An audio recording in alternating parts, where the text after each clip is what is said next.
Briefly, we want you to tell us about yourself, how you got into engineering before we look at the topic for the day. Very briefly. Thank you very much. Good morning to all of us. I'm excited to be here today. So my name is Dr. Anita Antwiwaa, and I am, as it was rightly said, I am the Head of Operations for All Nations University Space Systems Technology Laboratory, and also the Dean of Engineering at All Nations University. So how I got into engineering is a story which always, when I remember, I think it has the ability to also inspire someone. When I was in the high school, I was a science student. During that time, I had the opportunity to attend the STEAM clinic. At that time, it wasn't STEM, it was STEAM. So I had the opportunity to attend the STEAM clinic, and that place we were taught something. A particular song which they taught us stuck into my mind, and the song was, "My womanhood shouldn't be a barrier to succeed in STEM career." So this song kept on ringing in my mind all the time. When I completed high school, I wanted to pursue engineering, but my family also had their own option. In fact, they wanted something different for me. So it became a struggle in the house. They are the ones going to pay your school fees. So at least you have to agree to whatever they say. But when I am thinking of agreeing, this song keeps on ringing in my mind. No, I can stand for what is right for me. So I told them I am not going to school until they allow me to pursue a course in engineering. They thought I was joking. I stayed in the house. All my friends were gone to school. 3 months, they were gone. 6 months, 8 months. Then it became a year, and they realized, this girl is serious. We have to do what she wants for her. That was when I got the support of my mom. So at the point I realized now it's not one against many, but it is two against the rest. So immediately I got the support of my mom. I knew that things were going to turn around. And my mom stood in for me. And now here I am in the STEM field as an electronics and communications engineer. Wow. Excellent, excellent background there. Now, Doc, I will stay with you a bit longer. So in the next 1 minute, you are the Dean of School of Engineering. What do you do at your department?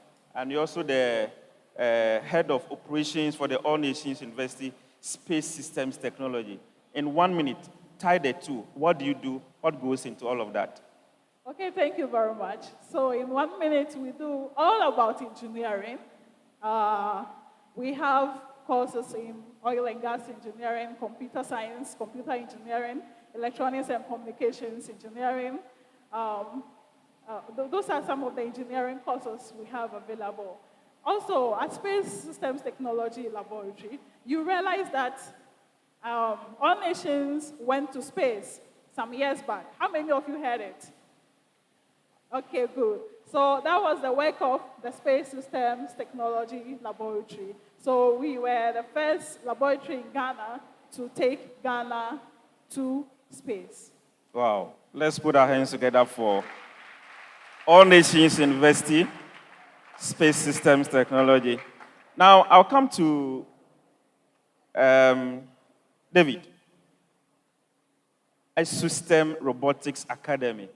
Tell us about yourself, how you got into robotics and IT. How did you get in there? All right, thank you so much. So I also had a passion at a very tender age, I think from primary school all the way to senior high. I just wanted to become a doctor. So I think along the line, after we wrote our SSCE, I had a challenge with, I think it was English and my EMAT. So I think I applied for Tech and Legon to read medicine, but both schools gave me biological sciences. And that was not my interest. So I told my dad that I want to stay home and research so that I can get my program, that is medicine. So I think staying home, I had to engage myself in computer training. I remember University of Mines used to be, they used to have this IT training there, so I joined. But after joining the first months of the program, I don't know how it came, I developed an interest in IT. Then later on, I had to move to Accra. I was happy to be part of the first group that started, I'm sure those who know, One Computer was the first IT company in Ghana, IT computer training, before the NITs also started and the IBM segment. So I was part of the first group in One. Then I went to do further certifications in NIT. Then I did some programs also before I even went to university. So right after that, I actually started working with those programs. I had to work for almost about 5 years before I went to the university, because they were actually professional certifications that you could just hit the ground working in any IT company. So that is how I got into IT. And talking about STEAM robotics, I've actually practiced IT for about 20 years now. We do a lot of project travels where we work with different, races, the whites, the Indians, the Asians, the Americans. But one thing that I realized along the line was that they had an exposure compared to me coming from Ghana. So sometimes they will even ask you, are you sure you schooled in Ghana? Then I'll go like, yes. And sometimes it looks more like an insult to you. Why do you think that I did not school in Ghana? Because of the problem you were able to solve on the field. And I said, it's just an exposure. I also had an earlier exposure in Ghana, but in a very hard way, let me put it that way. So that is the only difference between us and them. So I decided to set up this firm. It's a non-for-profit, STEAM Robotics Academy, where we train little kids from 5 years in all the ICT programs and engineering programs that you can think of. So kids like 7 years are already Python developers. They develop websites. They can actually code very well.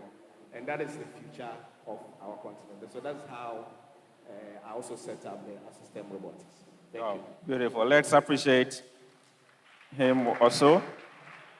Then I will come to you, Bernard. So same question. Tell us about yourself, how you got into Tech Farm Hub, and what Tech Farm Hub does. Okay, my name is BT Amwati, like you said. My journey too has been quite an interesting one. I've had to do B.Ed education. I did social science at the University of Education, Winnipeg, where I majored in economics. But the interest was not there. I had to actually teach a year after school, but I digressed a little bit. And it was then that I went to NIT. So I believe you're my senior. And then I did what I like, which is IT. As we speak, I'm a networker and then a database administrator. Now, how I got to Tech Farm, it's been a journey. I've always wanted to sell IT. So along the line, I did a little bit of marketing at the now Florida Technical University, and then had to do some form of work placement at the GFA, that is the regional office, that is Eastern Region Football Association. I was the IT officer for a while. And then I met my boss, that is Kogna Adamati London, that is the developer of Tech Farm Hub, who actually had visions that were in line with what I want to do. So currently, I'm the hub manager. Now, Tech Farm Hub, we are an ecosystem enabling hub. We do much more of incubation and then acceleration. Aside to that, we have tailored programs which are actually centered on technology. One of it is what we call the Digital Academic Program in Class, which is centered on primarily having more of the practicals of STEM and STEAM activities. You would bear with me that in our education curriculum, much of what is being taught in school are more theoretical than practical. So this is where we come in with our robotics and then the IoTs to the schools and then the educators themselves. And you know, in Ghana, there's a little bit of challenge to actually get the educators, the teachers. GS will have to ask you to do some form of registration with NTCs and other things. So, yeah, we are on it on the front of the educators, but with the schools, we've engaged a couple of schools, even here in Koforidua, for what we do when it comes to robotics and then the IETs. Thank you. We'll talk about one other key thing within your ecosystem, collaboration and networking. So maybe I'll start again with you, Doc. Tell us how you understand collaboration and networking within your space and how you apply it to your advantage. Okay, thank you very much. So when we talk about collaboration and networking, I would say that networking is the stepping stone for collaboration because it's a very important ingredient when it comes to innovation and creativity. So in Space Systems Technology Laboratory, in order for us to be able to develop and launch the satellite, we had a manpower, but we did not have the facility. So what do? We have to collaborate with another institution who is having the facility. So in doing that, we were able to use their facility in order to come up with an innovation. In that case, we were able to design and launch our Ghana Sat-1. So that is one way how collaboration has helped our laboratory. So aside that also, in terms of networking, most of the time you need to know people somewhere in order to be able to contact them or get referrals to be able to, let's say, get what you are looking for. Let's say you want to use a particular laboratory for your research. If you don't know anybody in that particular laboratory, it is going to be very difficult for you to easily get access to the laboratory. But if you know someone, it's easier for you to get a referral. The person can easily refer you for you to be able to have access to whatever you want. So in the space of technology, collaboration and networking is very, very important, especially where we find ourselves in Africa. Most of these equipments we use are very expensive. We can't afford it. To be able to work well, you have to network and collaborate with other institutions so that you'll be able to utilize their resources to obtain the creativity, the innovation, which you want to achieve as a laboratory. Right. I will want us to be more practical with this particular topic, collaboration and networking. But I will ask David and Bernard to answer the same question. What do you understand by collaboration and networking, and how do you apply it within your scope of work? Okay, so just leveraging on what my sister also mentioned, they are actually the two pillars that any organization or any institution or even an individual you need to really build on, because the baseline is that you cannot do it alone. That is why it is very important that you always try to network and collaborate. Even as we all arrived here, you'll be seeing other students. As students, you'll be seeing your colleagues from other universities or other schools. It is very, very important that you connect. So you can actually do projects together or you can do research together. Without involving yourself in collaboration, I have never seen anybody doing something all alone and succeeding. I don't know yet, but maybe I can be corrected. But like my sister mentioned, sometimes you can have certain strengths that others don't have, or you can have some weaknesses that others can actually help you push them. And in my area, for example, throughout all my projects is collaboration. I remember forming an IT company when I was in second year in the university. And I was already engaging with people from the Asian part of the world, developing accounting systems, pharmacy systems. I couldn't have been able to do that. So I remember those days, companies like NS Chemis, baseline pharmacy. We're doing applications for them before they became so, what do you call it, in our own way. And I couldn't do that without the involvement of other people that are involved in some of these things. And in our system, for example, we're doing a lot of projects, and with collaboration, we are able to do more. Because, for example, we don't have the finances. Someone has money sitting somewhere and he wants to support a particular agenda. But he will be looking at your goals and your values and objectives, and they will bring that money for you to be able to achieve that same purpose that you are struggling with from ground one. So I believe that without it, I'm not sure any entity or any individual will be able to progress in life. Thank you. Right. So, Bernard, you answered the same question. Your understanding of collaboration and networking and how you apply it within your scope of work or industry. Okay, so this is what I would say. You would agree with me that if we have just one tree right now for the whole world, definitely the survival of that tree will be levels. So I believe that collaboration is the fabric for every innovation or anything we do as humans.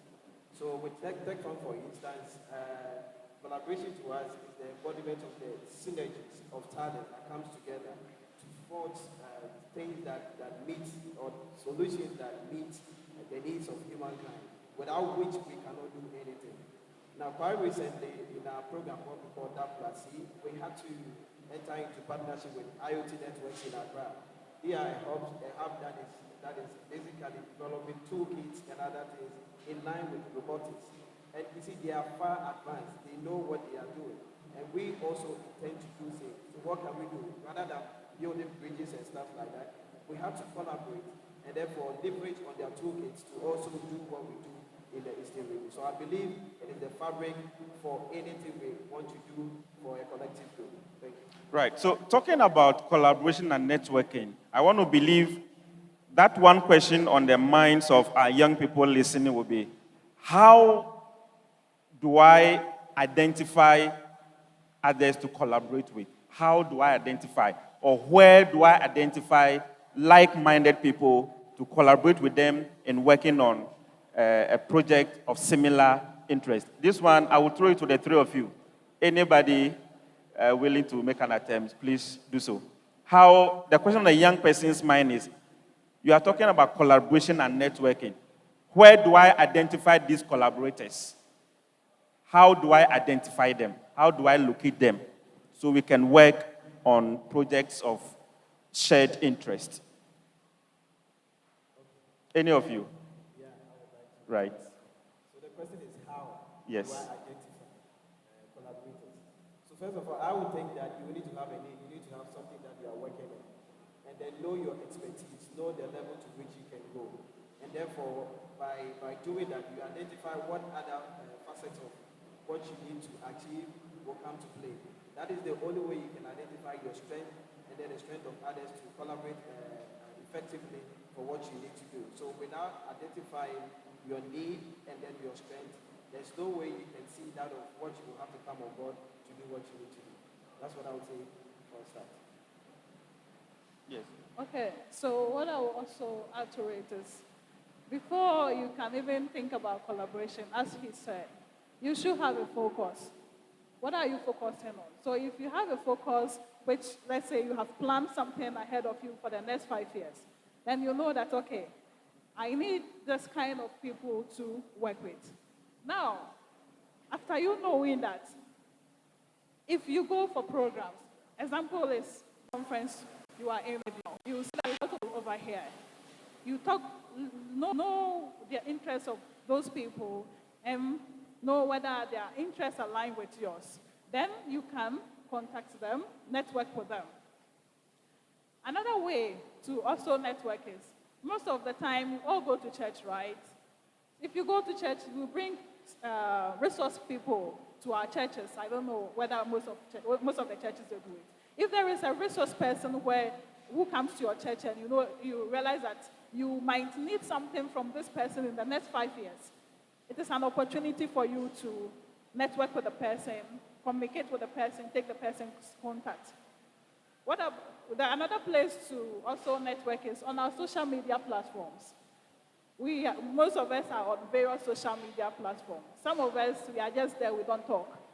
But if you're on a platform, you have to make sure you identify the key people that you want to collaborate and network with. Aside that also, if you take the contact of the person, we call something the power of three.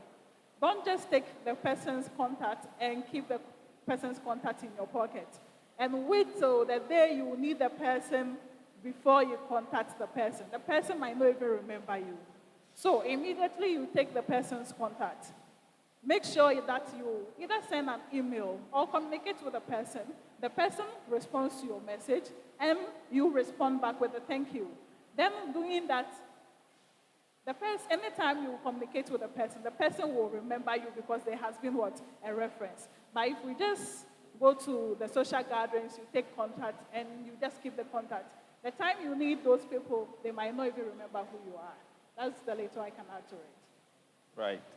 All right, just to follow up with that. So the most important thing is also to know basically your objectives, what you're actually aiming at. So for example, a Brig Girls wants to do something with another school, or maybe they want to embark on a project.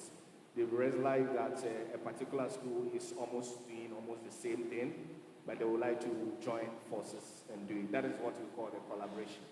So in our environment, sometimes we approach it in a negative way because there are a lot of competition tied around it. A Brig Girls want to do a space research, and they also know that OMS or the name of this school, they also have similar things that they are doing.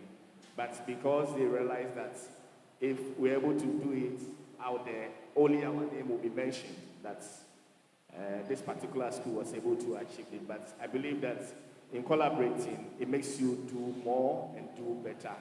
And the other aspects that has to do with identifying is, first of all, doing your networking. Networking is just getting to know someone and talking, interacting. When you're interacting, you're able to identify whether this person is doing a similar project that you are engaged already in. In that way, you will be able to formalize that into a collaborative effort. Thank you. Right, thank you very much. We cannot pretend there are no challenges in collaborating, in networking with others to work on projects, particularly within the STEAM sector. So kindly share with us, what are some of the challenges in terms of collaborating and networking, and how can we as young people overcome these challenges in dealing with or implementing our STEAM projects? Yes, any of you can make an attempt. All right, so maybe I'll start this time. I think I mentioned one, for example, having that negative competition approach to things. You always want to be the bigger one seen outside them. So when it happens that way, the smaller ones will feel very unhappy about that collaboration. So you realize that most MOUs are signed, and after the first 6 months, nothing is going on because one seems to be bullied in terms of because there's no proper outline defining who is supposed to do what, who is supposed to do what. The other negative aspect is that you realize that you don't have almost the same objectives along the line. You realize that one is interested about something that you are not interested into. I can give you a typical example. I was in my office one particular week, and we had this group. They were doing abacus, so they were doing some services in other schools in Accra. But I think they realized that they were pushing them out because they don't have STEM in their context. They're only doing just the mathematics part. But schools that they already sign up with, they want to eliminate them because they want organizations that will be able to deal with all the STEM components. So instead of them coming up very well and telling me what the major issue was, they were not clear. They were not really straightforward with things. So I kept asking them several questions, and they were not able to tell me what really is the way to go. So later on, I got to know that their last school or their second school is also letting them go. So they wanted me even to start the services immediately. And I said, no, it doesn't work that way. I'm a non-for-profit. Even in terms of the figures, I want you to be very transparent. Invoices are sent to and copied to certain emails so that payments are done, we get to know. So I could easily see that that particular organization I cannot collaborate with from day one, just because they have a very particular intent that I also don't want to toe that line. I hope you are getting me. So once you're able to see those red flags, you can also avoid them. But there are a lot of challenges with collaboration, and especially with the big ones who are already experienced in that sector, and those that are small. I had an experience, for example, where a company wants you to do their CSR projects for them. And at that event, they want us to wear their t-shirts. And I said, no, it doesn't work that way. You are doing a project, you don't have the expertise in it, you want us to support your CSR project. Why do you want me to wear your uniform? Are we collaborating? Then they say yes. Then I said, why should I wear your uniform? At least if you recognize me to be supporting your agenda, then I have to be able to wear my uniform so that we get that posture. So these are some of the things that you realize that most of collaborative efforts, it doesn't last for the maximum of 3 months. People are finding their way out just because of some of these things not being clarified properly on ground one. Thank you. Right, thank you. I think if he deserves a round of applause, feel free and do so. So, Doc, you want to add some, please do Okay, so one of the challenges is the issue of trust. You might be working on a collaborative project with another organization. Sometimes we don't spell out all the terms and conditions. We hide certain things. So we find it difficult to trust the other party once you realize that something is hidden, something is fishy.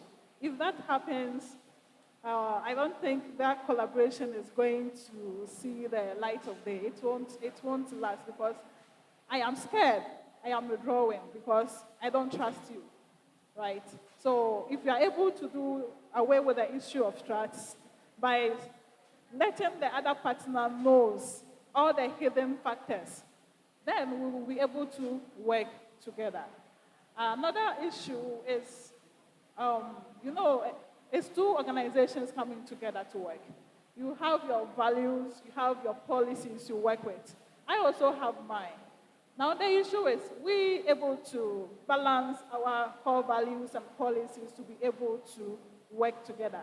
I feel that, no, this is the right way we do things. You also feel that this is the right way you do things. But if we don't come to a compromise and come up with a specific policy which will be guiding the collaboration, it's going to be a very difficult issue when you are collaborating. Excellent. Bernard, you have anything to add? Yes. Okay, so I want to start based on what my senior people here have mentioned. I would caption it under communication barriers. For you to be effective in your collaboration, you need to have clear-cut communication lines, without which the collaboration or the networking cannot hold. Second to that, I will talk about is in addition to what you just mentioned, that has to do with goals and priorities. When the priorities and the goals for the collaboration are not the same, when they are on two parallel lines, I tell you it's going to be very difficult. So there's the need for clear communication outlines to be made, and then the need for goals and priorities to be set right so that the two factions can actually collaborate effectively. The last point I would want to add has to do with the interdisciplinary silos that we create. Our traditional education system is such that it puts people in blocks, or what I would call the silos, where it is difficult for somebody to actually move from one block to the other. You understand? So let's say I'm an engineering student, and that is what I do, everything about engineering. I'm a government student.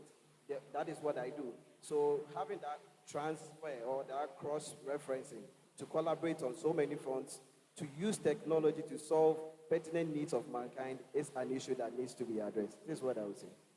I thank you very much. Ladies and gentlemen, please put your hands together for our panelists. all too soon. We are coming to the end of this first panel discussion. But our last but one question has to do with this time around. I want us to scale our conversation down to the level of these young ones. So the question then is, how can collaboration and networking help these young ones in school? So this question is in two phases. One is academic, and then one is in the STEAM sector. So that is industry. So maybe, Doc, you will take that one first. In academia, how can young people or students undergoing training take advantage of networking and collaboration in implementing projects even whilst in school before they graduate? Then after graduating into the world of work or into industry, how can they adjust themselves to adapt to industry norms in order for them to succeed? So I'll start with Doc, then I'll come to you in industry. Okay, thank you very much. So, young one, as you are in school, you realize that some of your friends, they have a particular potential or they have some capabilities. Sometimes, if we see these capabilities, we have to find out whether those capabilities align with ours. If we see that it aligns with ours, we can communicate with the person, try and network with the person. Let's say the person is good in chemistry. You are not good at chemistry. So you want somebody to help you. So you can approach the person, collaborate with network with the person, and ask the person to help you in chemistry. Maybe you're also good in maths, so that you can also share your mathematical skills with the person. Now, let's say that you have a particular interest. You want to work on robotics. You can approach some of your friends who are good in the subject matter and come together and plan on how to work on that particular project you want to. Now you have attended a program, a seminar like this. You are meeting people from other SHS. You've seen that some of them, they are good in other fields.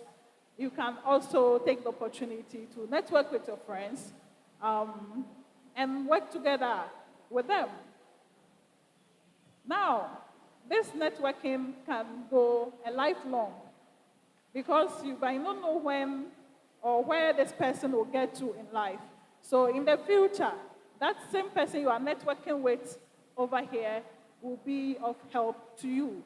I remember when I was in school, I tried to keep contact with a lot of people. So, sorry, which level is this? When you were in school? Yeah, in high school. Senior high school. Yes. All right, please continue. In senior high school, I noticed all those who had potentials.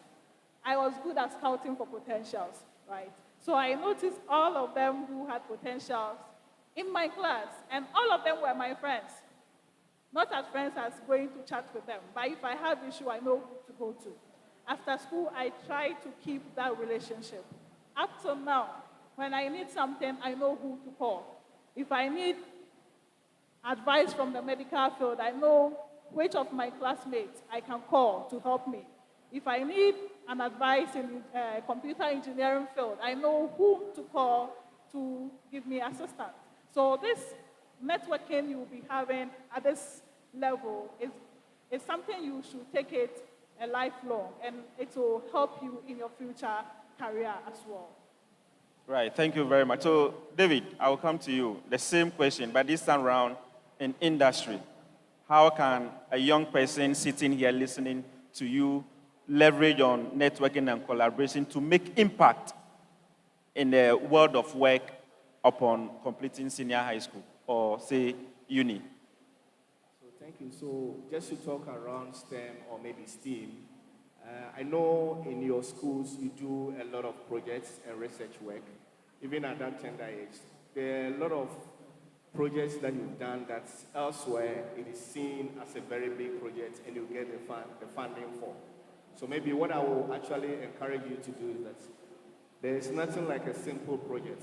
Even if you are solving a problem, let's say on climate change, or maybe about a particular process, spend a lot of time developing that particular project. You can actually start working on it now before you get to university, or maybe doing your masters. You can enhance on it more because any problem that you are solving definitely should be good to humanity. And if you are a student at this tender age and you're able to solve a problem and being very innovative, I believe that that is the only way industries will come after you. I've seen that happening a lot. We run some projects, we call it transforming.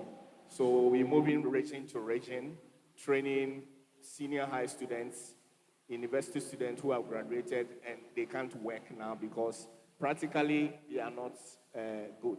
So we engage them in those practical field so that we push them into industries also to work. Same way, whilst you are in your various schools, you have to be very, very cautious about the process as far as STEM is concerned. Because one thing I believe is that looking at the future, every particular job will be around STEAM. Because there's no way you can actually be, for example, our first speaker said, an artist, and you will not even know about robotics. Now, there are even robots dresses that people are wearing. You can wear for a dinner, and it will change to several colors. Once you were entering, the dress was actually sea blue. By the middle of the event, you know what we do for our weddings? You go and change, and you come. When it's time for maybe the engagement, you go and change one. But now we have different, just lights falling on that particular dress transforms you. And this is actually around AI and robotics. So imagine somebody who is in the arts industry, who is not also paying attention to that side, you'll be left out. Oprah will not be coming for your dresses. Or maybe the vice president's wife or the president's wife will not be asking you to sew for them. Or maybe do a particular case. What I'm trying to communicate here is that whether you are a student who is more interested in mathematics, science, technology, and engineering, you have to try your maximum best to try and gain a lot of knowledge around this area. And you spend a lot of time doing research. Instead of doing a lot of TikTok dance moves, you waste your time. When you grab your friend's phone or tablet, please go to YouTube, go to any learning environment, and learn how the future will look in your field of interest.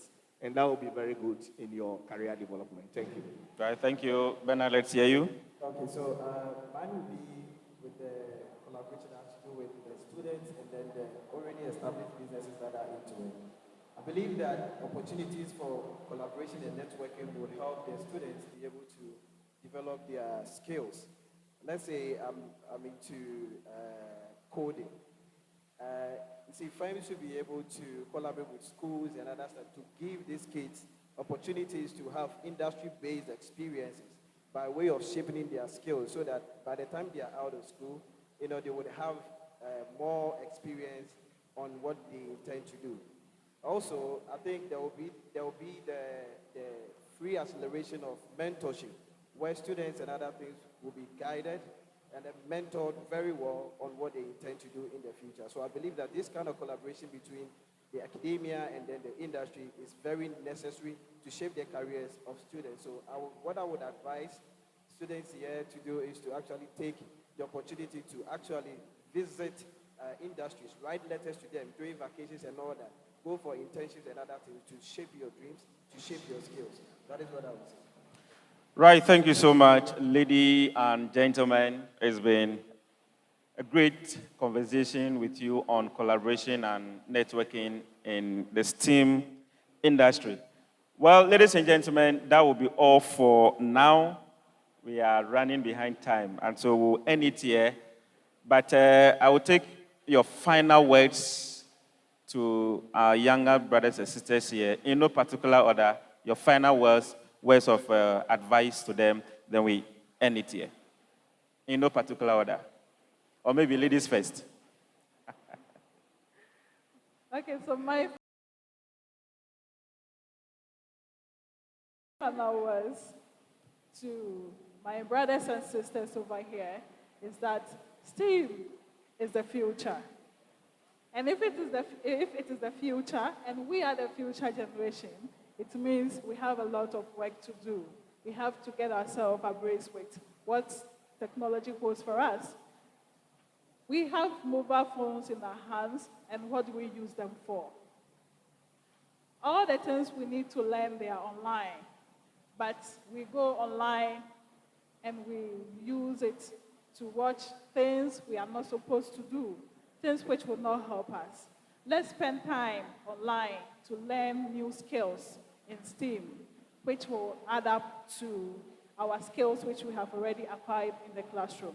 I used to tell students that you will not get everything that you need in the classroom. The practicals that you are dreaming of having, you will not get all of it in the classroom. But it is up to you to dedicate your time to learn something new. Now, since everything is online, spend your time wisely online so that in the future, your skills will be beneficial to our country and continent at large. Thank you. Thank you, Dr. Anita Antwiwaa. Now let's hear you, David.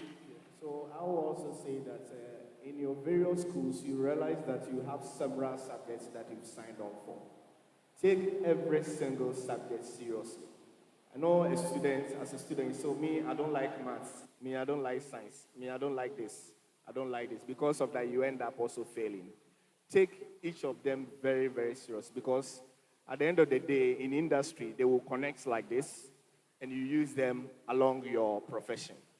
So please be mindful of that so that you focus more on all the subjects that you are studying, because even if you are a doctor, when you are cutting, you have to use mathematics to cut. Do you agree with me? Yes, there are some centimeters that you have to cut with. So imagine that you are not doing, if the person is a fat person and a slim person, there's a calculation. If you don't know, I'm telling you today. So take mathematics seriously, take English seriously, French, woodwork. If your school you are doing woodwork, because that will make you one of the best engineers as far as wood is concerned. But you know, most of the time we think that those courses were done for somebody else. I've had a lot of experience around, and I believe that it has helped me to become who I am now. Thank you very much.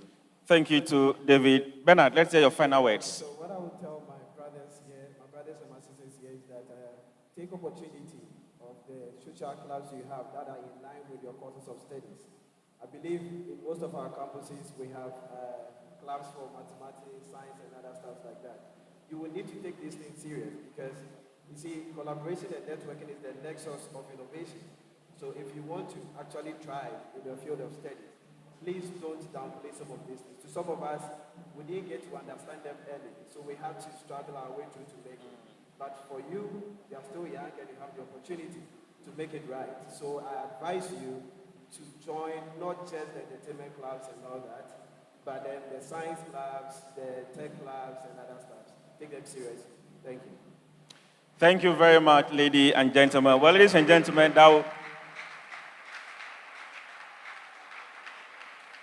that is all time will allow for. I've had the opportunity discussing effective STEAM collaborators and networkers with Bernard Tete Amwate, Hub Manager at Tech Farm Hub, and David Asumadu-Boateng, Executive Director, STEAM Robotics Academy, and Director of IT at Shesi University. And of course, our very own Dr. Anita Antwiwaa, Dean School of Engineering and Head of Operations for All Nations University Space Systems Technology Laboratory. Ladies and gentlemen, thank you so much. Maybe we'll take just two questions for want of time. However, they are still around. Right after this session, we will have a break. During break time, you can engage them, take their contacts, and that forms the basis of networking. Take their contacts, contact them. You can also take their social media handles and reach out to them. Introduce yourself professionally, and the conversation continues from there. So I'll take only two questions. Only 2 questions. Please forgive me. So there is a hand there. Is that Yukrusek, right? Yukrusek. Yes, so Yukrusek, let's hear you. Thank you for the opportunity. Please, my question is in twofold. So 2 in 1. All right, go straight. The first question is, imagine you have the contact of Dr. Anita, and then you want to obtain the knowledge in robotics or engineering, or maybe a sponsorship in the future. How are you supposed to network with someone who is higher than you? Then the second is, with the knowledge in robotics as a branch in STEM, can it be used in mechanical engineering or other aspects of engineering? Thank you. All right, thank you. So all these 2 questions goes to you, David. Right. Yeah, so I'll start from the first one that has to do with how do you network to be able to. I think it starts from events like this. And you know, any events that happens in Ghana, they will let you know the age group or the particular. So when you see the content of that event, you apply and participate so that you can interact with sponsors or entities or professionals in that field. That's why my brother mentioned what is called mentorship. They will help you even when you have your projects that you're working on that is actually in the prototype. They will help you to commercialize it. That's what we call the commercialization, so that it can be used in industries. Coming back to your other question about robotics. Actually, robotics is everywhere. That's the answer for you. You can find it everywhere. In mechanical engineering, now there's a diversion of mechanical engineering which we call mechatronics. You combine both the mechanical part and with electronics and robotics. You know about the Tesla cars, right? You know about them, the Tesla cars. It's actually all around AI and robotics. How will a car drive itself to somewhere without nobody sitting in? You need that robotics to be able to make it happen. So that's your industry. It's already booming now. Thank you. Right, so the last question, I saw a hand there.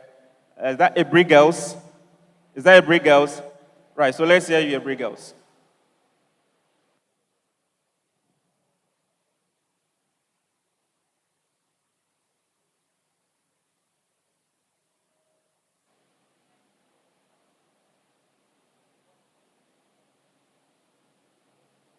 To Mr. David, if I heard you right, you said you had wanted to be a doctor at the secondary school level, but you failed in 2 subjects in your SSC, and so you didn't get your course of interest.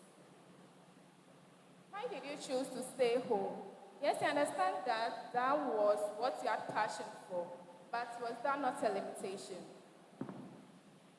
So that is a very good question. So I decided to stay and do a resit, like what happens when you want to better your degrees, right? So in staying home, I engaged myself in a different field. But whilst engaging myself, I realized that I was so good in that area. So like I mentioned, after doing that course for just 1 year, I started working in IT firm, one of the very well-known IT firms here, in the system integration department. So I worked for almost about 5 years, getting very good salary. That is not a good approach though, but because I had a certification to be able to work, I also needed to raise some enough money to be able to take care of, my degree program. So the reason why I couldn't continue first was because I was not okay with that particular program. It doesn't mean that biological sciences are wrong or it's bad, but I just wanted to become a doctor. I don't know what they are getting me. I just wanted to become a doctor that I'll be able to go to the theater, do surgery and all that. But when they give me biological science, I know it's going to take me a lot of time to be able to get there. Instead of doing 6 years maybe with the medicine, I have to do an additional number of years. So I wanted to sort that problem out first before I move on. So that is why I didn't go further with that. And along the line, things change. So what I'm also trying to communicate here is that you can do your SSC and you fail. It doesn't mean that that is the end of you. I hope you are getting the point. Yes. It doesn't mean that that's the end of you. There are a lot of opportunities, even through your failure, you end up discovering certain things. That also does also mean that you should intentionally fail. Put in your best, and your divine intervention will come through. Amen. Well, put in your best and your divine intervention will come through. Thank you, ladies and gentlemen. Please, let's put our hands together for them. Thank you for coming.